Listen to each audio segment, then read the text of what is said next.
Telugu cinema పరిశ్రమకి ఇస్తున్నటువంటి సహకారం, ఈ శాఖ సినిమా పరిశ్రమ అభివృద్ధి గురించి చేస్తున్నటువంటి కృషి గురించి తెలుగు సినిమా నిర్మాతలు ముఖ్యమైన వారు వచ్చి ప్రత్యేకంగా అభినందించడం జరిగింది. ముఖ్యంగా ఈ రాష్ట్రంలో పరిశ్రమ అభివృద్ధి చెందడానికి ఏ రకమైనటువంటి అంశాల మీద దృష్టి పెట్టాలనేటువంటి ఆలోచనని వారు చర్చించడం జరిగింది. దాంతోపాటు ప్రధానంగా సినిమా పరిశ్రమకు సంబంధించినటువంటి వివిధ అంశాల మీద 24 క్రాఫ్ట్స్కి సంబంధించినటువంటి అభివృద్ధి మీద ముఖ్యమంత్రి గారితో అదేవిధంగా ఉప ముఖ్యమంత్రి గారితో ఒక సమావేశం ఏర్పాటు చేయాల్సిందిగా వారు కోరడం జరిగింది. దాంట్లో భాగంగానే వారు అనేక అంశాలని సినిమా పరిశ్రమకు సంబంధించినటువంటి కొత్త సినిమాల రిలీజ్ విషయం కానివ్వండి, షూటింగ్ల విషయం కానివ్వండి, అదేవిధంగా ఒక ప్రత్యేకమైనటువంటి పాలసీ తీసుకువచ్చే విషయం కానివ్వండి, వీటి మీద కూడా చర్చించారు. వారితో ఆ విషయాలు మాట్లాడినప్పుడు ఇవన్నీ కూడా మీరు సమగ్రంగా చర్చించి విస్తృతమైనటువంటి మీ వేదిక మీద వాటిని బాగా ఆలోచించి ఒక సమగ్రమైనటువంటి ఆలోచనతో ముందుకు రండి. వచ్చినప్పుడు సీఎం గారితో డిప్యూటీ సీఎం గారితో మీకు సమావేశం సెప్టెంబర్ మొదటి 2 వారాల్లో ఎప్పుడు అవకాశం కుదిరితే అప్పుడు ఏర్పాటు చేస్తామని చెప్పాం. ఆ సమావేశంలో వారు వచ్చి వారితో మాట్లాడి ఆంధ్రప్రదేశ్ రాష్ట్ర ప్రభుత్వం ఏ రకమైన సహకారం వారు ఆశిస్తున్నారో, దాంతోపాటు రాష్ట్రంలో ఏ రకమైనటువంటి అభివృద్ధి జరగాలని వారు కోరుకుంటున్నారో, షూటింగ్లు అయితే ఇప్పటికి బాగా జరుగుతూ ఉన్నాయి, వాటితో పాటు మౌలిక సదుపాయాల కల్పన, స్టూడియోల నిర్మాణం కానివ్వండి, డబ్బింగ్ థియేటర్లు, రికార్డింగ్ థియేటర్లు, రికార్డింగ్ థియేటర్ల నిర్మాణం కానివ్వండి, వీటికి సంబంధించి వారికి ఉన్నటువంటి ఆలోచనల్ని రాష్ట్ర ప్రభుత్వంతో ముఖ్యంగా ముఖ్యమంత్రి గారితో ఉప ముఖ్యమంత్రి గారితో చర్చించడానికి ఒక ప్రాతిపదికగా మొట్టమొదటి మెట్టుగా వారు నన్ను కలవడం జరిగింది. దీని మీద త్వరలోనే ఒక సమావేశం ఏర్పాటు చేసి విస్తృతంగా ఆలోచించి ఒక నిర్ణయానికి రావడం జరుగుతుంది.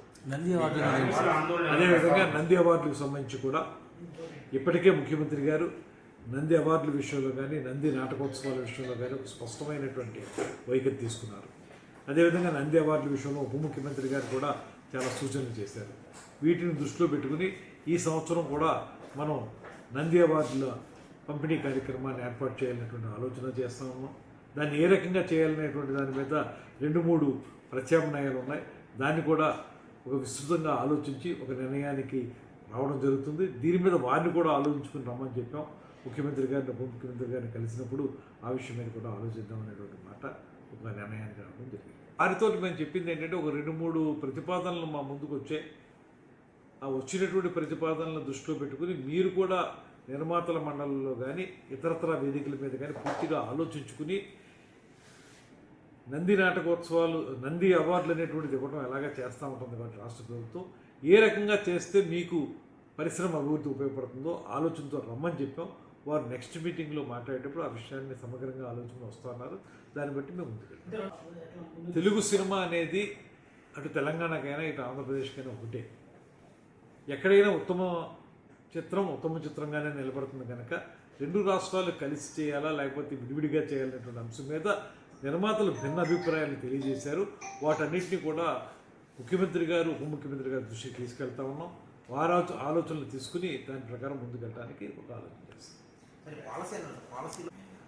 పాలసీలో ఈ బడ్జెట్ అనేటువంటిది ప్రధానంగా బడ్జెట్ చుట్టూనే ఇవాళ సినిమా అనేటువంటి తిరుగుతుంది. ఎందుకంటే పాన్ ఇండియా సినిమాలు అయిపోయినాయి, దానికి ఎక్కువ బడ్జెట్లు అవుతున్నాయి, ఓటీటీ వచ్చింది. వీటన్నిటి దృష్ట్యా సినిమాకి సంబంధించినటువంటి విధాన రూపకల్పన విషయంలో బడ్జెట్ని ప్రధానాంశంగా తీసుకుని ఏ సినిమాలకి ఏ రకమైనటువంటి సహకారాన్ని ప్రభుత్వం సైడ్ నుంచి ఇవ్వాలనేటువంటి మాట కూడా వారు ఒక అన్యాపదేశంగా మాట చెప్పడం జరిగింది. దాన్ని రాబోయే రోజుల్లో ఆలోచించి తొందరలోనే ఒక పాలసీ తీసుకురావాలని ప్రభుత్వం ఇప్పటికే నిర్ణయించింది. ఉప ముఖ్యమంత్రి గారు కూడా దాని మీద చాలా ఆలోచన చేస్తూ ఉన్నారు. అందరం కలిసి ఒక సమగ్రమైనటువంటి విధానం తీసుకురావడం ద్వారా పెద్ద సినిమా, చిన్న సినిమా అనేటువంటి మాట ఏదైతే ఉందో వాటన్నిటికీ సహకారం లభించే విధంగా చేయడానికి సిద్ధంగా గురించి ప్రస్తావన రాలేదు.